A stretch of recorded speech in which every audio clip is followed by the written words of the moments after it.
So you want to know if you have true sciatic symptoms or is this something coming from your pelvis complex? A lot of times there is referral patterns of trigger points or knots, the same thing you get in your shoulders when you get a stiff neck.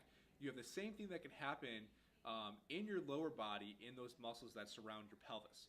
So there's a couple of different ways that we want to be able to show you if it could be from the pelvis or if it could be sciatic nerve. So I want to show you trigger points first.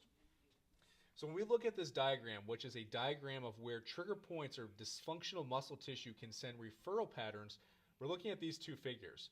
On these glute muscles, you have the glute min, you have the glute med.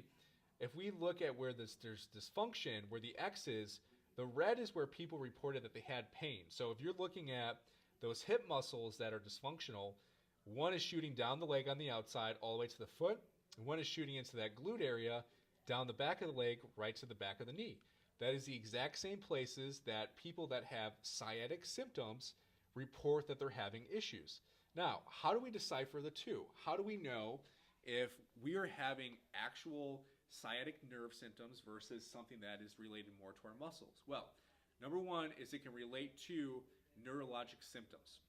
And what we mean by neurologic systems is there is a progressive worsening of your strength, of your sensation, or of your control of your bowel and bladder over a course of days, not weeks. We're talking very quick changes to whether you're losing sensation in your lower legs or your feet, whether you're losing strength very, very quickly over a course of a few days to your knees, your ankles, your feet, and then are you losing control of your bowel and bladder over, again, a course of 48 to 72 hours.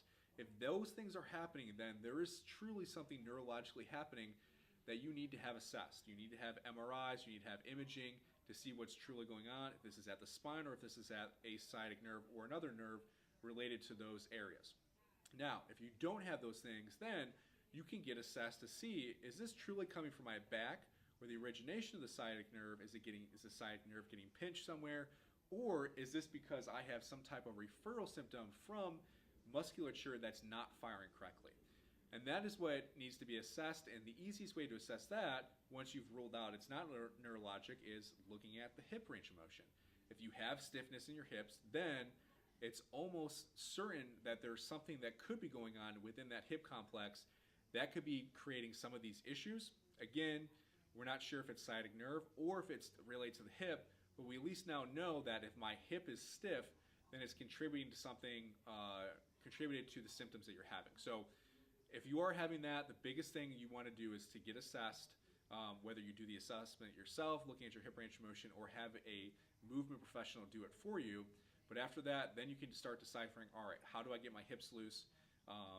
How do I work on some of these impairments that I may be having? So if that's the case, definitely check back and check out our blog tomorrow on how to treat your sciatic symptoms, so you know that you're treating the right things and you're taking care of it correctly and efficiently, so you're not dealing with these symptoms and it doesn't become chronic. So if you have questions, let us know. Definitely check our blog post. We're going to be launching tomorrow morning, and we'll be back with you guys tomorrow to talk more about sciatic symptoms.